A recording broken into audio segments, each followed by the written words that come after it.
Get ready, boys. We should be excited because it's Monday. It's the start of a new week. But we got some bad news. Player for the Stars is injured and going to be out for a little while. We're going to talk about that.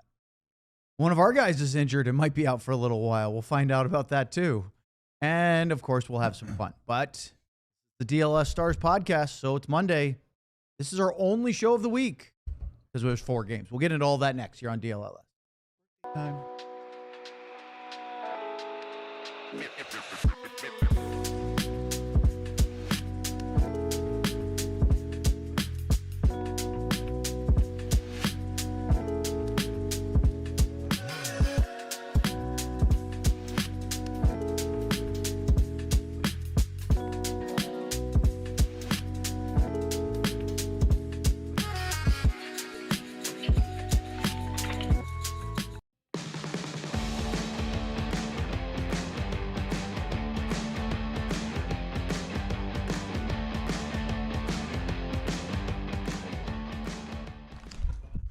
Oh, hi. Thanks for joining us. Yeah. Alongside Craig Ludwig, I'm Owen Newkirk. This is the DLLS Stars podcast for Monday, October the 20th. As you can see, we've got cookie cake over there. Happy birthday, GM Ben. Sitting there. But nobody's sitting there. Yeah, Sam is out again today. He was at practice this morning, but has some things he's got to deal with, so we hope that he is feeling better. We'll see if he's here tomorrow. No, Sam is going through it, but we got him. So we're holding the fort down today with our producer, Ryan Vaughters, and maybe that's the way to start. I was thinking about talking about last week's games first and then getting into injuries, but I think maybe we should lead with injuries since we were talking about Sam being on the shelf today. We're not laughing at Sam being on the shelf, of course, but we're kind of joking. Anyway, Nils Lundkvist was just placed on injured reserve within the last half hour. Glenn Gulletson at practice today quoted as saying that he is out week to week, but they are not currently planning on calling up another player. Now, part of it is a salary cap issue. So if they wanted to have another defenseman, they'd probably have to send down a forward because they have an extra forward. Plus, Oscar Beck is hurt right now. So that's part of the issue. That's got to happen, though, doesn't it? I would think that we'll talk about their schedule this week, but I would think that's a day-to-day situation depending on, because they're at home, they can do that. If they were on a long road trip and they'll play in Nashville on Sunday, they'd probably want to have an extra body. But that's what I don't like. I prefer to call someone up, and if you got to send something, because you can send somebody down. Yes.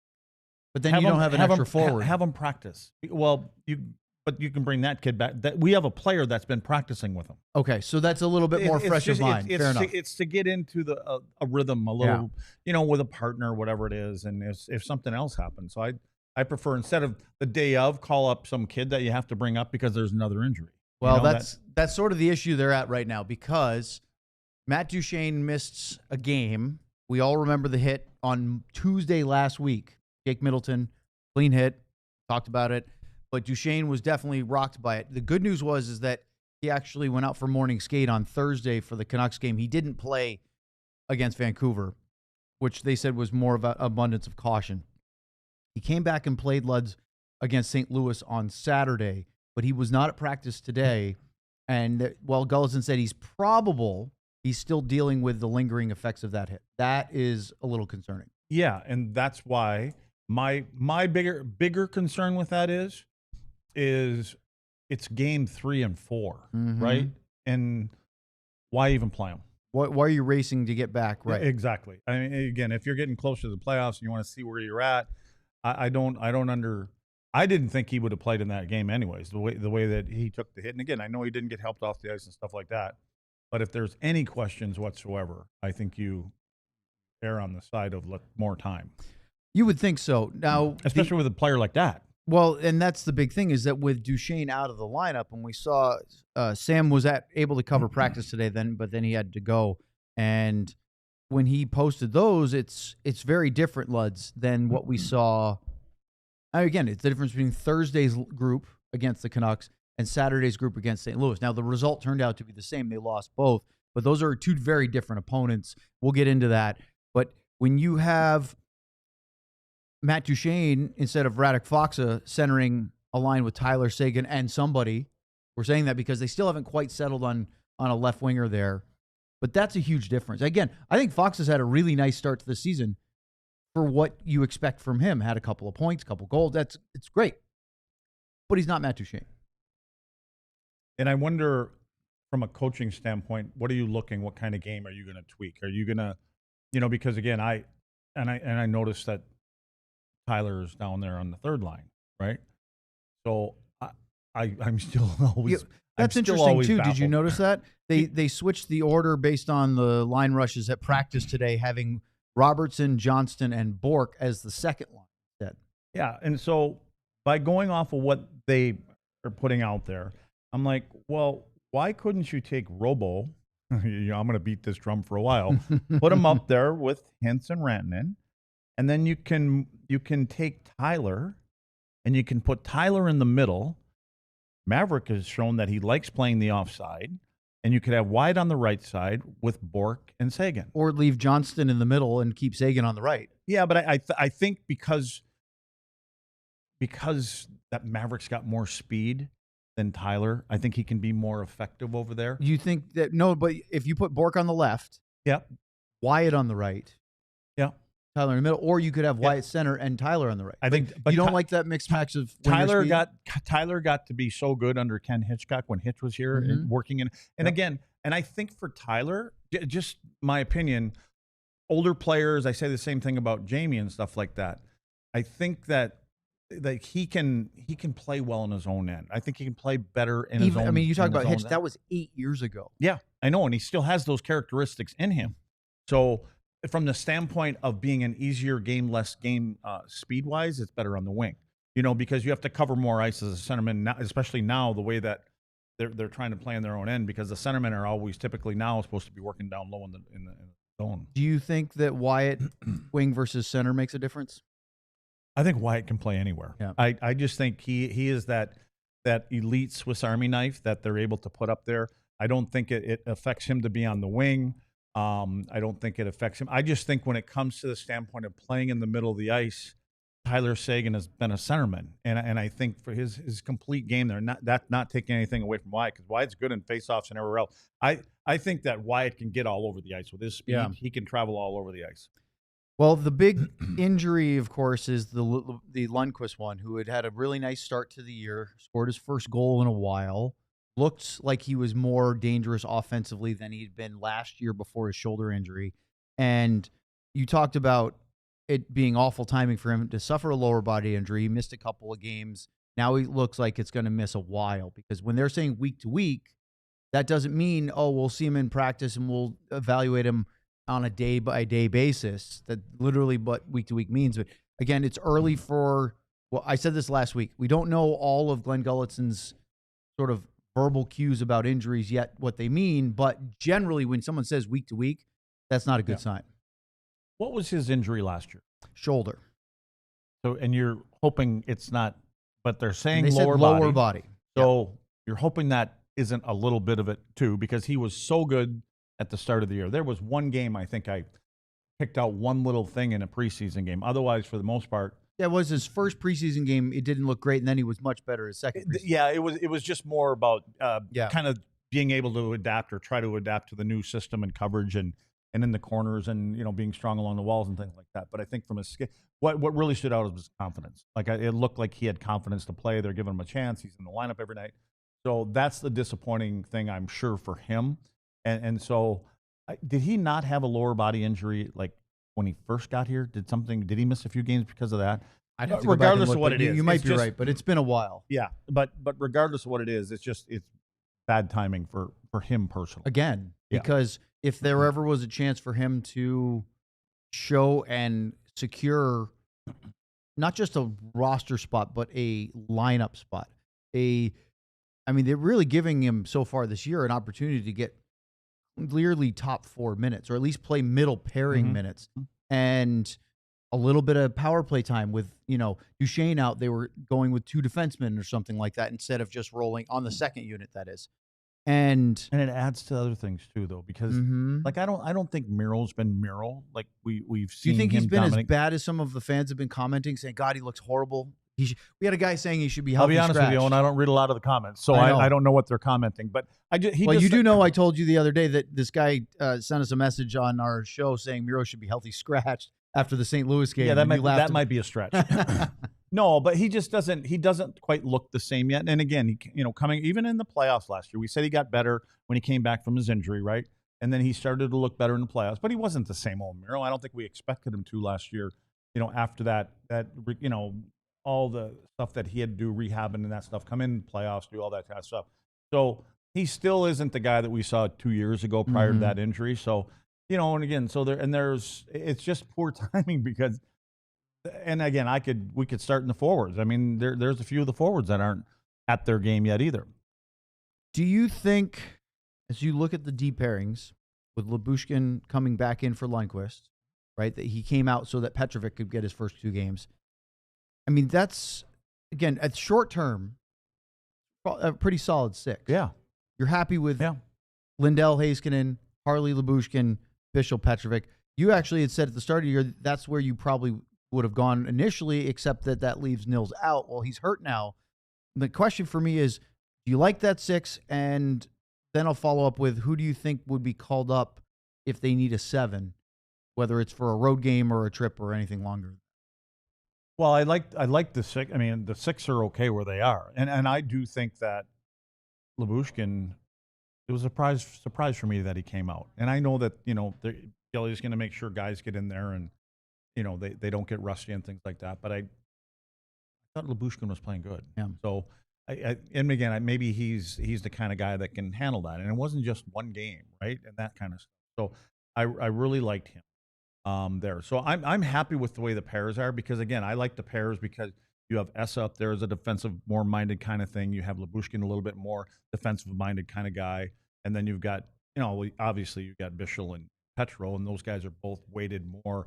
I think Leon's more the offensive guy in that. I think so. But Petro likes getting, he will get up there. But I think now what you have to do is you gotta start leaning on that third pair a little bit more in games, and because depending on how long your number 4 or number 5, whatever you're calling Nils, is out. So Taylor, wondered about that. Yeah, because I think first people's inclination because he's was more like Nils. Poliachonic because he was the last guy sent down, but Trey Taylor left some very good impressions during the preseason schedule. Yeah, and I don't think he's not pigeonholed to be an offensive guy at all. No, but I like the way he got up in the play. I mean, he skates well. He gets up in the play. He created some things. He didn't do more than in the offensive zone. He just made sure pucks that he had an opportunity, got pucks to the net. So it was a simple game, but he's got the quickness. So it seems to be, if you're looking for a guy to fill Nils' shoes, it seems like he's more of that kind of style. It's interesting because we were anticipating before the news about Lundkvist came out that the topic of the show to start would be, after losing 2 games, the first bit of adversity. And we'll get into that in our next segment where we talk about the games. But actually, Luds, once you see the Nils news, and then we've seen Duchene, and then Harley missed a practice because of an illness that, quote unquote, was going through the team. He played. I don't think Harley looked very good energy-wise compared to what we expect from Thomas Harley on Saturday against the Blues. He's had a couple positional boo-boos here in the last couple of games. Do you think that's part of being sick and affecting his performance? I don't know what it would make you wander over to the other side of the ice both times. So, yeah, it was just a couple, the one, the bouncing puck that he had the other night. Then there was one where he was standing right next to his partner, and there was another opportunity that resulted in a goal. So, it's just settled in a little bit. All right, well, we will get into all of that because I want to talk about the games from last week. We want to look at what we're looking ahead for because it's a busy week this week, and we have a whole bunch more coming up here on the DLS Stars podcast.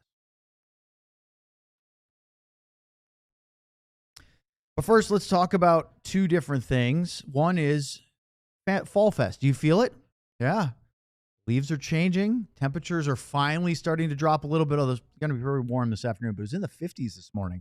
Brewing, we know everybody's really fired up about that. Well, fall is officially upon us, and there's no better place to celebrate than Globe Life Field for the annual Fall Festival on November 2nd, coming up very, very soon.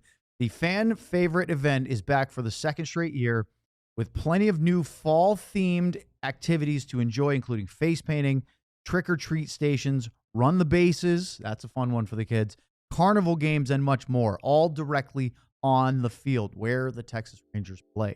The event runs from 12 to 4 p.m., and there will be a costume parade every hour So be sure to wear your best Halloween costume. You know, Luds really gets into the spirit of things.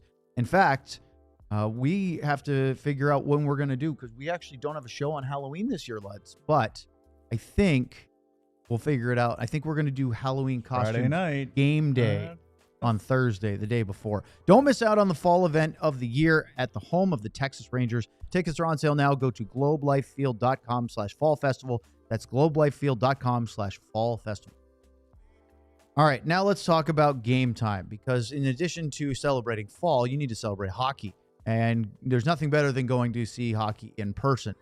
You need Game Time, as the Game Time app gives the advantage back to the fans. It's the hack for unlocking amazing tickets and experiences in just a few taps.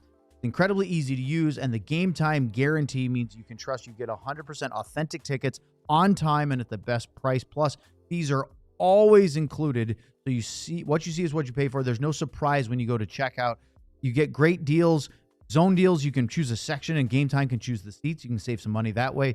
Of course, you can snag ticket deals from anyone before anyone else finds out if you have following your favorite teams in the Game Time app and receive alerts. And of course, they always have the lowest price guarantee, or Game Time will credit you 110% of the difference. Take the guesswork out of buying NHL tickets with Game Time. Download the Game Time app, create an account, and use the code DLLS for $20 off your first purchase. Terms apply. Again, create an account and redeem the code DLLS for $20 off. Swipe tap ticket, go.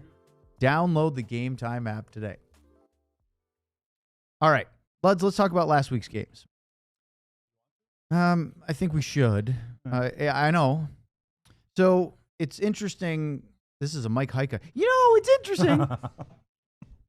Started the week off beating the Minnesota Wild. His third win in 3 games. And so they're feeling good about themselves. Maybe a false sense of confidence. Yes. Because there were some issues that we pointed out, and Glenn Gulletson talked about it. And, again, for the third game, it wasn't a walkover. They had a good lead against Minnesota. I thought they played pretty well for a while, but then the Wild got a power play goal. They got a little momentum. They got into the game, and then Dallas put them away. Similar to the third period of the Winnipeg Jets game. Well, you could talk about that in every game. Yes. That's their bit now, right? I mean, their stumbling block, if you want, is getting leads and taking your foot off the gas, if that's what it is. So it's occurring in each game that they've played. The Wild game, while they got kind of interesting, they looked like they were the better team early. I talked about Matt Boldy. I talked about Kirill Kaprizov and how they were really good in the third period. Boldy was good the whole game. But then you go to Vancouver, they bring in Vancouver. Stars 4th game of the year, second home game, and they don't have Matt Duchene, and they storm out to a 2-0 lead. They're dominating the first period. Really look good, really good. And even I'm admitting, wow, maybe this is a pretty darn good team. And then the second period happened, and it was just a train wreck. The trapdoor fell out under them. They gave up 4 goals, made all kinds of mistakes, and they weren't able to recover. They got one late to make it interesting, but never really that interesting. Pius Suter scored a really impressive empty net goal from center ice. For an empty netter, it was almost like a highlight reel. Wasn't it? Yeah, it was. I mean, second effort and all that kind of stuff, and being able to dive and take a good whack at it and put it right in the middle of the net from 100 feet away. So yeah. And then they go to St. Louis, and you get Duchene back, but you're dealing with an injury for Lundkvist. You're dealing with an illness for Harley, but he's playing. And this does not look like your run-of-the-mill, they aren't going to make the playoffs St. Louis Blues. This looks like, it's interesting because it's not the previous regime. This isn't Craig Berube's St. Louis Blues team that went from out of the playoffs to winning the cup in the same year. But they had those iterations where they were really hard to play against. They were locked down defensively. They could cycle you to death in your defensive zone. And Jim Montgomery is getting them to play that style. It starts to look, you talked about the word frustration multiple times on our post-game show on Saturday. Their offense this is the first time they hadn't scored 5 goals this season in a game. Well, except for Vancouver, but they scored 3? Yeah. So this was a difference of, they looked like they were struggling to find the net. Now, Mikko Rantanen finished off a really nice play to score the only goal. But in general, Dallas's offense. That game belonged to St. Louis. Yeah. From a and again, you don't want to say a defensive posture, but because what Monty has done, and again, when Monty came in to St. Louis, didn't he have a run just before the playoffs started of something incredible, 19 of 20-some games they won? They got themselves into the playoffs with the way they were playing, and then they should have. They probably felt like they should have upset. Probably should have beaten the Jets. Yeah. So they could have held on in that final minute of regulation. But it's his system that is doing that for him. But at the end of the day, it's the players buying into the system that will play it to a T and frustrate other teams. And again, they don't have as many weapons as Dallas has from an offensive standpoint. So I think if any coach would prefer to be able to put, 4 or 5 goals up on board every night, but when you don't believe that you have the players that can do that on a consistent basis, you have to play a certain kind of game that's going to allow you to stay in the game as long as you can and find a way to win it after 60 minutes or 65, whatever that ends up being. Gives you a chance because you can't chase a lot of games because you don't have the Rantanens and the Wyatt Johnstons and all those kind of guys. You don't have those guys. So, and credit to Monty and his whole staff to get St. Louis to buy into that. And they play it to a T. And I think when you play against a team like Dallas, for instance, or we'll see what happens when they play Vegas or teams like that have the ability to score 4 to 5 goals a game and they're up tempo and things like that. We'll see how those teams, because generally those are the teams that get frustrated, are the offensive guy. Because all of a sudden you're like, can't get through any of this. And every time we get the puck and turn someplace, there's a guy right there. Yeah. Not only is there a guy right there, there's 3 guys right there. So, and they're connected. I use the analogy a lot of times is like, everybody seems, when you have 5 guys from the St. Louis Blues, and I think that's where Dallas wants to get to in a lot of teams, it's like they all have a rope tied to them. So when this guy goes here, it pulls this guy to here. And then when that guy goes there, it pulls this, so they're 5-man units all over the ice. A long time ago, when we were in Dallas, Bob Gainey as a coach, he took that to another level. Mm-hmm. He said on every faceoff, he goes, I want 5 guys together at a break, or as the linesmen are getting ready to come up to face, I want 5 guys standing together. He goes, I don't care if you're standing by the face-off circle or you're standing 30 feet away from it. I want 5. I want the other teams to see that we're 5-man units everywhere we go from the drop of the puck. And it paid off for us, and that's kind of the same mentality what they're getting out of, especially the Blues. So when you look back at last week, we're going to show you our 3 stars of the week in a moment. Are you worried about this team? Is this too early to start riding that roller coaster that fans always do? You win a couple, you feel great, you lose. I mean, we talk about that in playoffs a ton, but is there, again, it's only 5 games into the season. Are people still feeling a little emotional on this? Well, yeah, I think it's fair to feel because you're not dominating games. You're not controlling games for long stretches of games. That's the hard part that you want, that you expect. But I think where you're kind of concerned is a couple of the holes. That hole is still there, right? Yep. And you're talking about in the in the lineup. In the lineup. Again, now with Duchene out, there's a couple of different. And Matt might be back. But I think, and again, I'm not getting on certain players where I think they're playing out of spots. Oh, poor Colin. Why don't you go ahead and do it? Yeah, okay. Poor Colin Blackwell. You know what? So this doesn't mean you're not going to go and look at this thing, but I'll just name these players. Okay, Maverick Bourque been good. I like him. Okay, I like the way he's played so far. But Adam Ernie, even Bourque said that he's not happy with his game. He wants to be better because he wants to be putting points up. Now the good news for him is there is a spot there, so he's going to keep getting a look. Yes, right? He's got some leash So there. you go to Maverick Bourque, then you go to Adam Ernie, Sam Steele, Bastian, Briscovian, Petrovic, Boxa, Blackwell. Yep. Where are those people? Are you suggesting that Petrovic should be sent to the forward group now? No, I'm just saying. But who are those players? Where do they play? Those guys are the worker bees. Yeah, they're the worker bees. Yes. Some of them are playing higher than maybe we would think. Right. They're the only minus players on the team. Really? Yeah. That's not good. No, it's not, because you, as that part of the group, you want to be able to come out of that. Colin Blackwell's -4. Yeah. Played 5 games, I think, right? 5 games. Is that's not on Colin? I'm not saying that's all on Colin. I'm just saying that's a matter of getting maybe more minutes, more offensive thinking opportunities, because you're playing with certain guys. We're supposed to create. One tough giveaway too. Yep. And I said that, like that pass that he tries to go into the middle of the ice, front of his own net. If he's playing in a third, fourth line role that they have been, they're sitting on the bench and they're talking about all the time. Mm-hmm. You talk about getting pucks out of yours end, getting it into the other end. We're going to spend time in there because that's how we earn our next shift. And then we get our next shift and we get it because that's what our role is. Well, now when you take guys that maybe don't have the same skill set as Wyatt and Robo and Rantanen and Sagan and Duchene and, go up the list for those top 6 guys, they have a little more freedom because they can do those kind of things in tight areas. But you're wired to play a certain way. Now all of a sudden you're going to try that because the other two guys on my line, that's what they would do.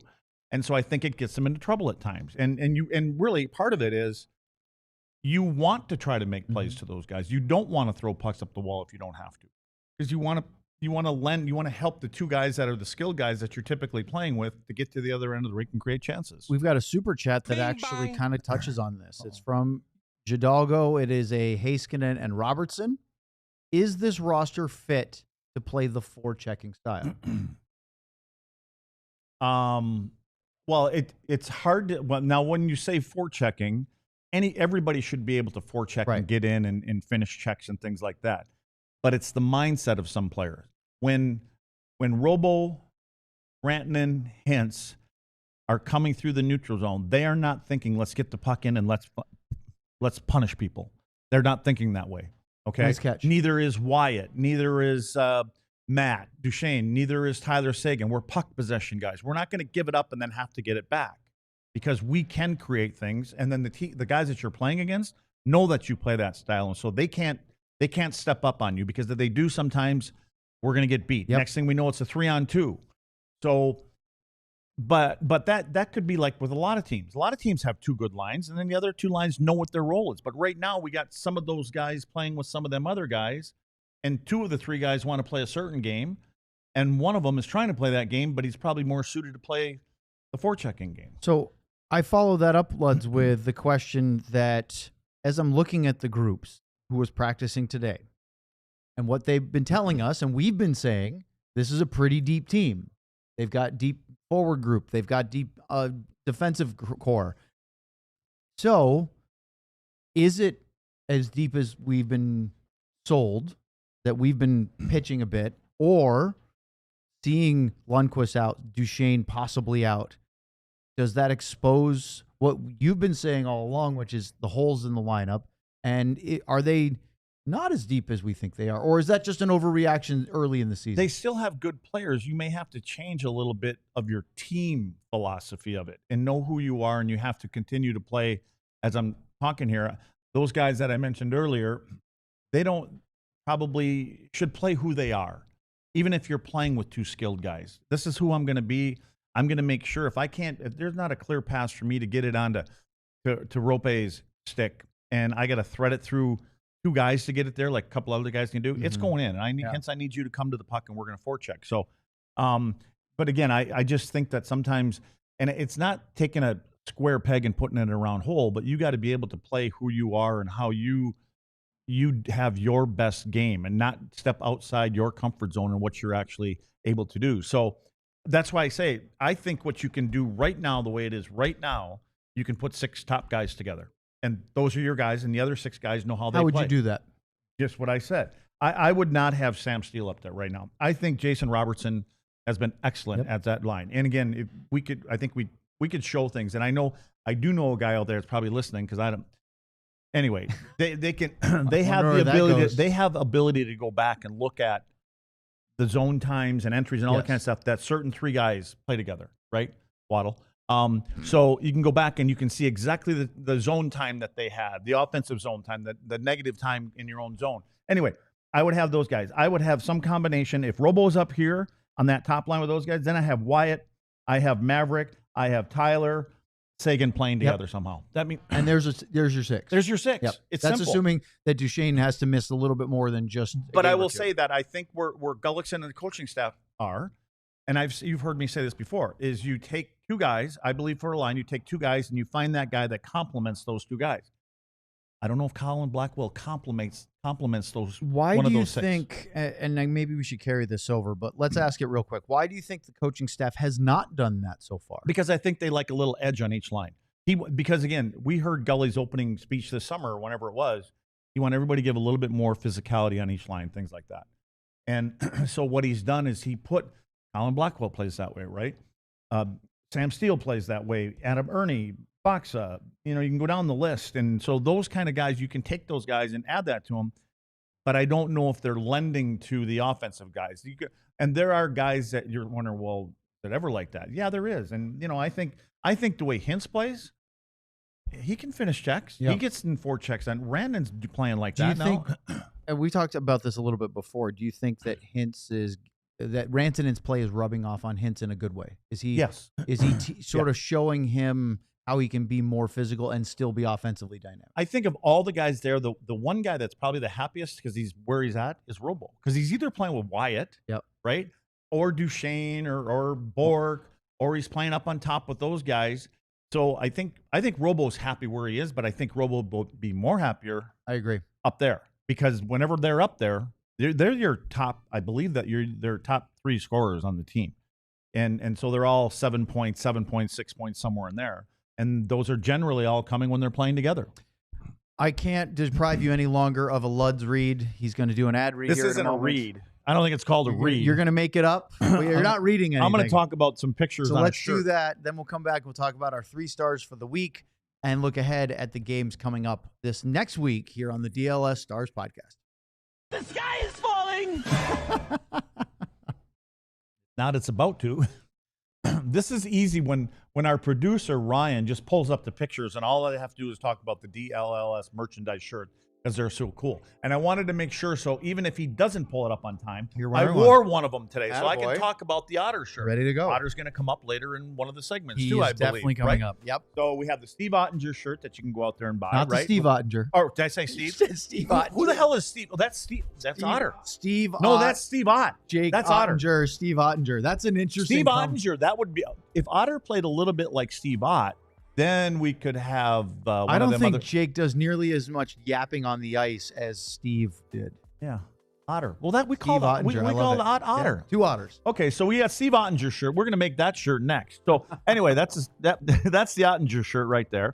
I think we've got a Mikko shirt in there. We got a couple of me. Here's the Moose DLS shirt. Sometimes Leds looks like that every once in a while. And then we've got this one, the Finisher. He could put Punisher on there, and he has been doing this in every game. Do you know that? And I'm just kind of going off track here. Mikko Rantanen has played 25 games now as a Dallas Star. Is that right?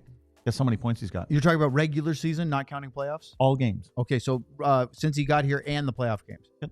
You got to have 25 points. You got 25 points. Yeah, look at There's that. your point per game guy. All right, then we got Jamie Benn. Do we have Jamie Benn up there with the visor? We still don't have that one up there. The worst shirt out there. We don't have it up there. He doesn't. Please the visor's buy that awful. shirt that Let's Here's the. Apparently, it's the 16-bit shirt. And that's the Wyatt Johnson shirt. I need to move on because I know you got to talk here. For let's talk about the Supporters Club. Thank you, Luds. Yeah, sure. Supporters Club, you're in the chat right now. There's almost 100 of you watching at this exact moment. Roddy shirt. Oh, you could have done the Roddy shirt. But next time.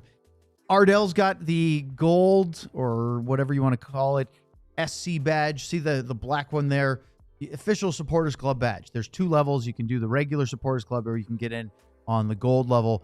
Either way, you get special badging so that when you're real true sicko stuff watching this live and you're in the chat, your name has a little Supporters Club badge next to it. And of course, you have special emojis, and you can really have some fun with that, whether it's the bing bong, or you can have the Luds emojis, or the Stanley cone, or the pop, or anywhere of those. It's a lot of fun. Ryan put it in the chat already. You have to scroll back a little bit, but he posted the Join Supporters Club link. It's right up in there. You'll find it, just to have a little extra fun when you're watching the live shows of ours, Cowboys, Mavs, Rangers, you name it. All right, let's do the 3 stars of the week. Something we thought about last week, because I talked about the NHL's 3 stars of the week. And then Ryan said, we could do one for the stars, and I have graphics for it. So we started that today for last week's game. Stars played 3 games. Ryan, if you would do the honors, let's go through this, although 2 of them aren't here to defend themselves. So here's Sean's. Actually, before we get to that one, Luds, Sean's first response was much funnier. But he was correct. He was. He just didn't read it right. But maybe he did. He had Matt Boldy, number 1. He had Jordan Kyrou 2, and Connor Garland number 3. I argued with him. I said Connor Garland was definitely at least the second star, but the villains of the Stars week. But he has Mikko Rantanen as the number 1 star, Wyatt Johnston 2, and Esa Lindell 3. Had a couple of points, which is always a bonus for Esa, plus the defensive work he normally does.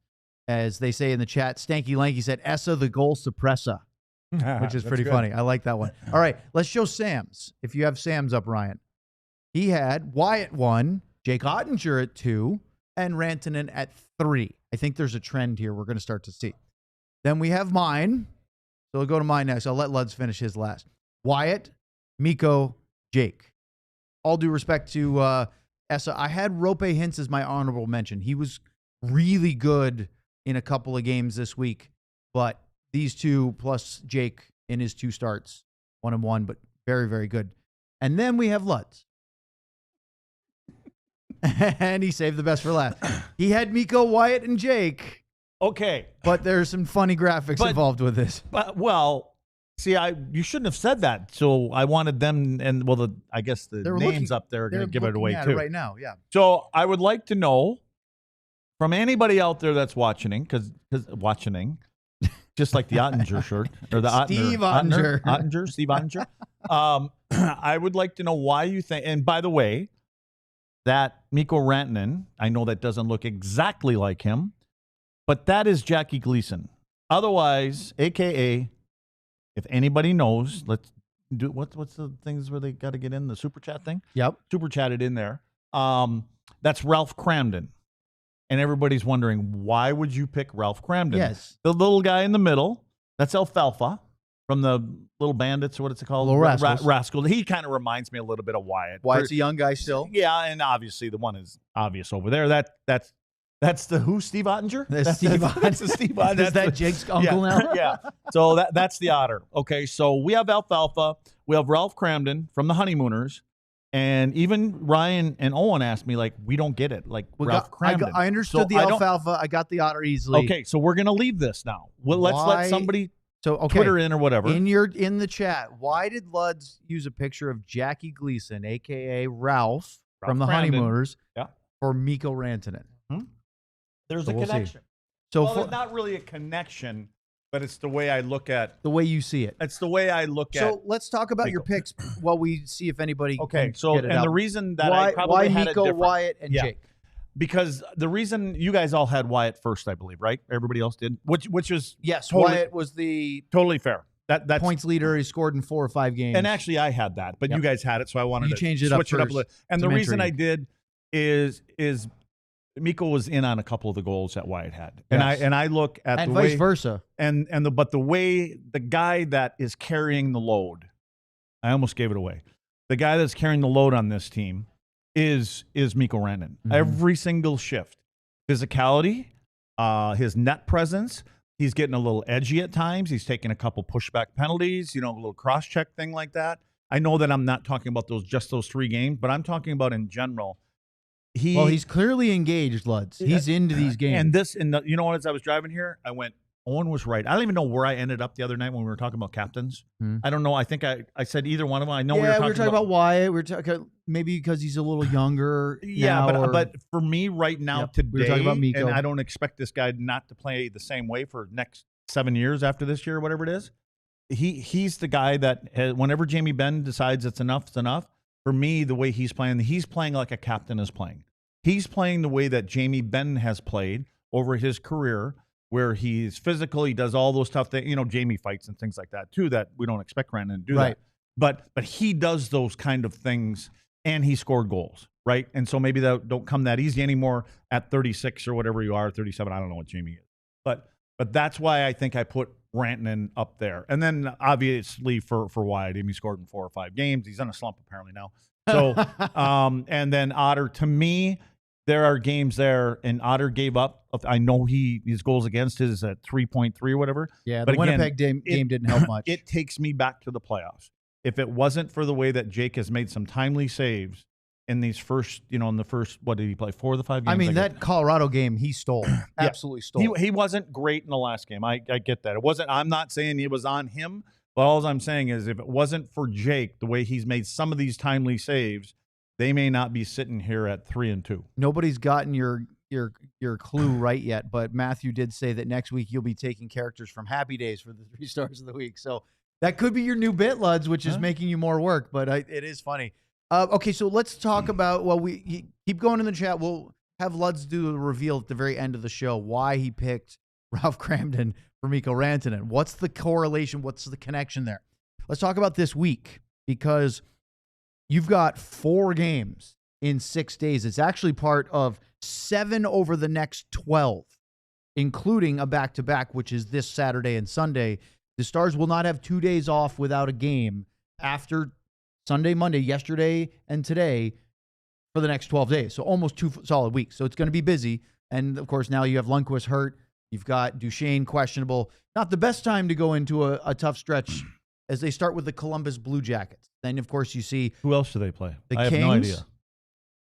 You're a little distracted. Kings. Didn't even see that side of the Hurricanes, Luds. That's a tough one on Saturday. And then Nashville, not off to a great start, but it's in Nashville. Let's start with the Blue Jackets, because that's the opponent tomorrow night. What are your initial... Not living up to their expectations right now. We literally... I think I was the one, when we were doing the season predictions, saying I think Columbus maybe pushes a team like... I was very much in the Ottawa, Montreal, and Columbus are all fighting for one of those spots. But you're basing that off of last year, right? Yes. I don't. And again, I get it. So far. I get it, but I don't know if you have to have a bigger sample size in one season. I agree. Yep. Right. So I just think, felt like they were on the way, and what they dealt with the Johnny Gaudreau passing, which totally derailed every part of their plans. That's the way that season should have gone, right? I mean, they should have had it all fall apart, and they almost made the playoffs. They used Johnny for motivation, which was great. Yeah. But I was thinking that was going to springboard them into greener pastures this year, but it hasn't been the case so far. I think for these guys coming in here tomorrow night, Zach Werenski had an opportunity to win a Norris Trophy last year, right? And really again, good when you're going up a couple of guys like Makar and Hughes and whoever it is, it's tough, right? Mm-hmm. He was a big part of what they did last year. I mean, he was the guy that literally, pay attention, was driving the bus last year for the Columbus Blue Jackets. So that might have been a clue. People kind of went in there. So anyway, and then right now, besides, is it Marchenko? I think they don't have anybody lighting the lamp. And so that right now they're kind of a 2-horse team. So that's why, again, last year, everything fell into place for them with the circumstances that were going on, surrounded that whole organization. They did a hell of a job all year long dealing with that. But right now they seem to be, again, it's early, just like problems with Dell. They're kind of back to the team that they were for the last few years prior to that. And they have the most current cap space for this year of any team in the NHL. You just wonder what they're going to do with it, because I think Fantilli's a player. Yeah. He's young, but I really like him. He's only 21. Marchenko had a nice year last year. He's 25, but he's proven to be a scorer. They need more out of Voronkov. I like Sean Monahan. I'm not sure if he's your 1C. If you're a team that thinks to go deep, yeah, but again, he's up there. He's up there. He's up there. He's 31. They did pick up Charlie Coyle in free agency, right? Again, he's not a young spring chicken. And actually, they would trade. He was part of the trade, right? And he's not a fast player, right? He's a good centerman down the middle, and he's slotted right. He's a number 3 in that team, and that's a good spot for him. Shinnikov wants to leave. He requested a trade. He's not playing particularly well. Dean Evanson's not really happy about him. You know the guy who Dean Evanson's not happy a lot of the time. I understand that. I really like Fantilli. I think he's great. But you know the guy who I'm really impressed with is Matthew Olivier. Yep. And boy, did he tune up former Dallas Stars draft pick Curtis Douglas, who's 6'8", 6'9", playing for the Tampa Bay Lightning now. Had a big fight the other night. And Olivier's one tough guy. Yeah. Like, he may be the best pound-for-pound fighter in the NHL right now. Well, and that's part of the identity. And he fights the big boys. Yeah, and so that again, they know that. It's just kind of like Montreal. Montreal's kind of soaring right now, and Jack Guy, as a defenseman, I mean, he's that guy for them. But he's an important part to that team. He's glue. Especially the way that they're put together. Like, they're not a big team. They're a flashy team, and teams, if they want to take advantage of that and they want to run some guys, they got to answer the bell. Kimberly, Cramden is a bus driver. Aaliyah, the stars go where Miko drives them. There we go. You guys figured it out. My reason for that, for using Ralph Cramden, which came to me as I was, I think my blood pressure at that point was about 150 over 117, and I was seeing stars. But I thought of Cramden because I just think that Mikko Rantan's been driving the bus for this team since I should say since he's gotten here. So he sure has for me at the start of the year. Once again, Luds with the very current topical references. Sick references, bro. Oh, thanks, bud. Dude, your references are out of control. Everyone knows that. I love it. All right, up next, let's talk a couple more because we got to talk about the rest of the games this week real quick. And then a few little nuggets from the NHL as we continue here on the DLS Stars podcast. Love the little Luds Easter eggs going into the 3 stars. We're having some fun with that, as Ardell was pointing them out as well. Very happy with that. But let's talk about the newsletter. If you haven't already joined the DLLS newsletter subscribers list, it's free. You should, and you should do it right away. Because every morning, weekdays, even a little bit on the weekends if the Cowboys are playing, you're going to get an email in your inbox from Ali, who's our part of the Cowboys show now and our newsletter writer. And Ali's doing great stuff with giving you quick daily summaries of what's going on with all our shows, the teams that we cover, the big stories of the day. You know, if you've been busy, I know, look, Luds watches hockey and consumes at a level that most of you would not be able to handle. It's a lot. Maybe it's a sickness. I think it's a real benefit for our show. Some people will just say, I don't have time for that. I had to take my kid here. I got to go do this. Or I spent 8 hours on the golf course. That was not me, by the way. Or whatever you're doing, those are going to get you back up to what you want to do. It's very easy. You go to alldls.com/newsletter. That'll pop up a little screen that says put your email in. It's free. Just click. You don't even have to subscribe as a diehard. Should, but I'll talk about that later. What you can do is just do that. And now you're getting the newsletter every single day. And of course, it'll give you alerts and links to things like some of our writers' great articles. So if you missed one that Sam wrote or that Clarence wrote, maybe it's in the newsletter, be able to find that piece of cake. So make sure you subscribe to the newsletter. It is free. Then free 99. And of course, I mentioned being a diehard. Of course, you should sign up to be a diehard. Not only are you supporting our company and our shows, which is very much appreciated, but if you scan that QR code down below Dirk, so you see Dirk's head a little bit to the right of Luds, and that'll take you to alldls.com. You can go sign up to be a diehard. Why? Well, of course, support us, but also all the access you get. Mention the articles I was just talking about, the writing between Sam for the Stars or Sean when he does his columns, or maybe it's Jeff with the Rangers, which are now right embroiled in their off season, and Mavs are about to start. So you've got a lot of writing from Ron, our new Mavericks writer, and yeah, we got to talk about Cowboys too and Clarence. But anyway, in doing all of that, it helps you get more stuff. And then you get discounts on merch. Luds told you all about that earlier. Discounts on events. We have an event coming up in early December that's already sold out, mostly because people that were diehards got early access alerts. So if you want to join maybe in the second half of the season, we do another Stars ticket takeover, then maybe as a diehard, you get that early notice and you don't get sold out on that. We're going to Stars Penguins on December 7th with a lot of fun from you diehards. Okay. Luds, I want to, Ryan, throw up the schedule graphic for the week again, if you would so kindly, please. LA Kings. I picked them to carry over from last year and be really, really good. And they had a little sort of false start or tripped in the starting blocks. But I'm still bullish on them because I think Darcy Kemper can be a better than expected goalie for them. He was good last year. I think Quentin Byfield is a emerging superstar, not just a good young player. I think he's going to be one of the best players in the NHL. And watching him play last year, you started to see some of the elite level talent he has. He has the size, he has the speed, he has the skill.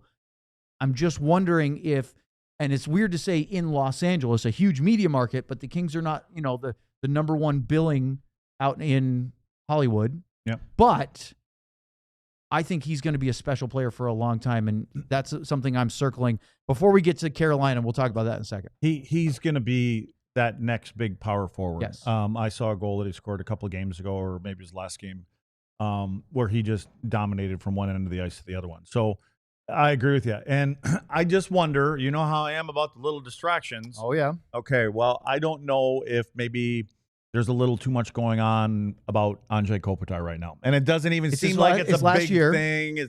He said, it's be my last year and stuff like that. And I know that shouldn't, but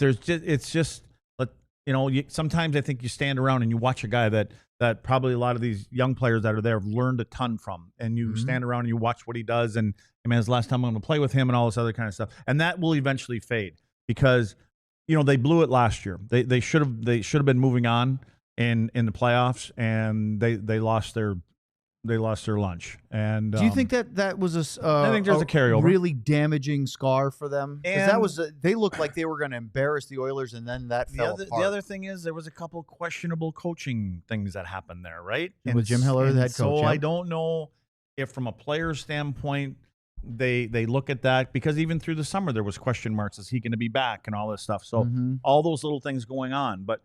They're a good team. They've got a player there. Their best forward probably right now that doesn't have a contract, and so they're kind of working on that too. So I think there's just little things going on about that team. Hurricanes in Dallas on Saturday. There's get a the matchup. Return of not only a team that has the only undefeated team left. They're 5-0 so far, as they have an interesting game tonight. Luds at Vegas. That should be a heck of a game, but that'll be a fast game. It's listen to their week. They are playing Vegas on the road, Colorado on the road, Dallas on the road to end a 6-game road trip where they just went to California and beat the Sharks, the Ducks, and then the Kings in overtime. But now they have Vegas, Colorado, and Dallas. That is a murderer's row of a week. We'll get them, guys. But Go wear them down for us. Wear them down because Logan Stankoven comes back to Dallas. And look, this is not a situation where there was booing and stuff like with Mikko Rantanen. Does he get a video? Absolutely. Okay. They didn't want him to go. It was just the price to get Mikko Rantanen. I think he's going to get a heck of a reception but he's also going to come in here and show everybody what they gave up. Yeah, and I don't. You know what? I don't think he's going to go out. He only knows one way to play, anyways. He's going to play it no matter what. It's not like we're going to see anything extra from him, because I don't think he's got anything else to give. No, but he's going to come out there. I would think he'd be doing and his thing out there. It'll be nice to see him back here. Unfortunately, in a different jersey, but Carolina will be another good test. But they've got to tap the brace on. Looking forward to that one, because the good news is you're hoping that they're running a little low on fuel by the time they get here after going through murderous row. So LA only has one win so far this year. It's a shootout win over the Vegas Golden Knights. They have lost 4 in a row. Yeah. They lost at Winnipeg, shootout loss at Minnesota. They lost at home to the Penguins. That's not a good one. And then the overtime loss to the Carolina Hurricanes. LA plays in St. Louis tomorrow. In Dallas, they've got a Central Division week. St. Louis tomorrow, in Dallas Thursday, at Nashville on Saturday, and at Chicago on Sunday. And the reason why I'm bringing that up is because the Stars play in Nashville on Sunday. It's their first back-to-back. The Preds are starting a 5-game homestand this week. Ducks on Tuesday, Canucks on Thursday, Kings on Saturday. But Luds, they don't have to travel. I know it's a short flight from Dallas to Nashville. So at least the back-to-back is both teams have played. Yeah. So that's good for the Stars that both they and Nashville will have played on Saturday night. But that's a little travel bonus. So if you can get to bed quasi-normally for the Preds, well, the Stars have to get off the plane, get to the hotel, try to settle down. Be an interesting week. Yeah. Ryan, can you pull that schedule up again? I can't remember the teams. The schedule one more time. Oh, there they are. I mean, there are the 4 teams. Here's the deal. Kings are hungry. Hurricanes are fast and hungry. Yep. They're trying to prove something. And the Preds are looking to get off to a better start, which they have this year. So you've got 3 teams but of they've the lost 4. 3 in a row. That's my point. Yes. So you've got teams that are going to be pissed off coming in here. The Hurricanes are we know how they play. Yes. But the Kings are disappointed in what's happened to them. Nashville doesn't want to go They're back not to where happy with what they are. don't want to go back to where they were all year. Their last only year. wins home against Columbus and at Ottawa, who has had a terrible start as well. They have not beaten anybody yet of consequence. Of significance? Is that what you're trying to say? Yeah, it's a little early, but yes. So, this is also, as they all look at the Stars don't want to turn this into a 3-4 game losing skid, because can you get out of the ditch that way? Yeah, and for the Stars, wait, what was that schedule again there?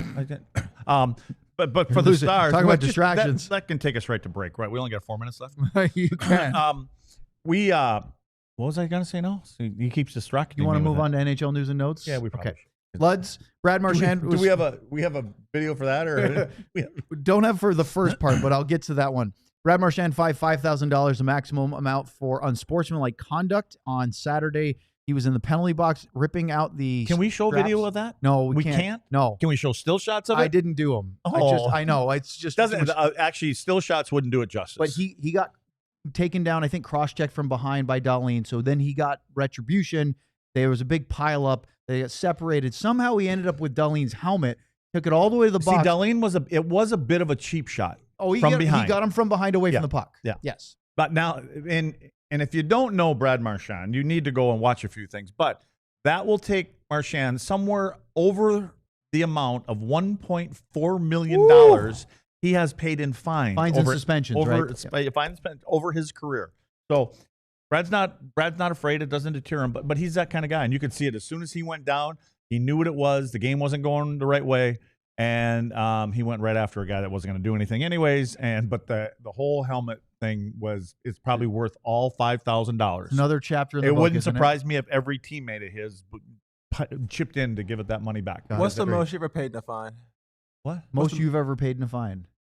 Oh, I got suspended 7 games for hit on Trent Yanni back in Montreal, and I don't remember what it was, but it was nothing like it is today. I don't know, but it's like getting blood from a stone as much as I was making at the time. I mean, what were they going to get? Well, I didn't get any still shots for that, but we have a video of the San Jose Sharks head coach Ryan Warsofsky's frustration the other night. It went viral because of his answer to how frustrated they are that the wins on a building team that's very much young just aren't getting there. Yeah, I think so. Again, a lot of new players. We got to just keep working, keep teaching from the coaches. We got to keep preparing them. But yeah, trust me, it sucks. Keep telling myself there's got to be a reason why this keeps happening. In a sense, I'd give up one of my children for a win. So it's frustrated. I'm sorry for swearing. We're very, very frustrated, and we got to keep working at it. Okay. I'm sure that. Wonder how that was when he got home. I'm sure that went over real well at home, right? The kids going, "Hey, what did I do?" There's clearly some frustration because at some point, as a rebuilding team, you have to start seeing progress. Yeah. And that can eat away at you because, look, it's fine to say you're happy to be an NHL coach for the first time. He's young. He had a lot of success in the levels below. But here he is. And, okay, so you have to shepherd in a rebuild. You know it's not going to be easy as far as results early. But at some point, you got to start seeing some progress. Well, just don't make like a 15 to 20 point improvement because the guy down the road from you In Anaheim did the same kind of thing and then got fired. So, but I think they knew what they were getting into, you know, from management and where they're at. And from what I've understood, that they're probably going to be in that same boat for another year or so. Well, they haven't gotten off to a very good start, have they? Nope. Well, actually, let's show really quickly, Brian, if you have the NHL 3 Stars of the Week, because that transitions to the other end of the spectrum of team that is off to a wonderful start, and that's Dylan Larkin, the captain of the Detroit Red Wings. They beat the Edmonton Oilers 4-2 on Sunday. They're 5-1. They've won 5 in a row after losing their first game, which, by the way, wasn't that against Montreal? They didn't look very good at all. Yep. Well, they've won 5 since. The Oilers, 2-3-1, have lost 3 straight. Nobody's losing any tears over that. And to tap it all off, Eichel's now in a point where they're talking about could he be a Hart Trophy candidate. But look at our boy, Scott Wedgwood. Want to pull up our awards list there? Okay. Enjoying the fruits of a team that's scoring in front of him, but Wedgie's been outstanding. 3 wins this past week. Look at his GAA. You know what I'm saying? Like that's what I'm saying. This isn't just guys scoring on the other end of the ice. And look at the difference. We talked about this last week when they played Colorado. In their goaltending tandem, Mackenzie Blackwood isn't even playing yet. He's getting closer from last year at this time to this year at this time for Colorado. The happiest of the 3 was Dylan Larkin. You watch him come off the bench yesterday at the end of that game, you'd have thought they won Game 7 in the first round. Like he was so pumped up to win that hockey game. I'm sure he's been there for a long time, right? He's a captain, and you know he's a guy that wants to win. But the way he came off and as excited he was, I was like, Wonder what that's all about. But I think that was about. But again, give credit to the coach, because after game 1 that they lost against Montreal, coach called them out and told them that, I've heard this speech before. This was the Todd McLellan. I've heard the same speech here in Dallas, and it was pretty much about players being comfortable winning one, losing one, all that kind of stuff, and we can make changes, and we're not going to live with this. And credit for Todd for calling it out in game 1 versus waiting for a month for it to happen. Yep. And obviously the players, they responded. Although we'll see what their new acquisition does. As far he won yesterday, but he lost that first game, and Gibson, I don't know if he's kind of injured a little bit, but anyway. Won last night with Hockey Town is happy right now. They are very happy. And that'll do it for our show today. But we have 4 games this week. As you saw from the graphic, that Luds, I'm sure, would love to go out the show today with. What the Blue Jackets. Who do we play our first game? Kings, Hurricanes, Preds. For Craig Ludwig and Ryan Vaughters, I'm Owen Newkirk. Thanks for joining us. We'll see you tomorrow night for the pregame show right here on DLLS. I thought you said the schedule was up there. Stop saying. There's no schedule up there. We all silly like the mayor.